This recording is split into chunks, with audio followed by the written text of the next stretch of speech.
Dahil pakikinggan ni teacher ang tula ni...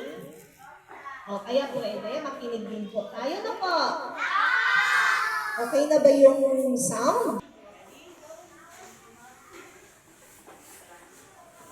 Sige na.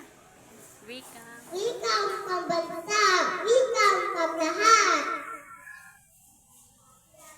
Sa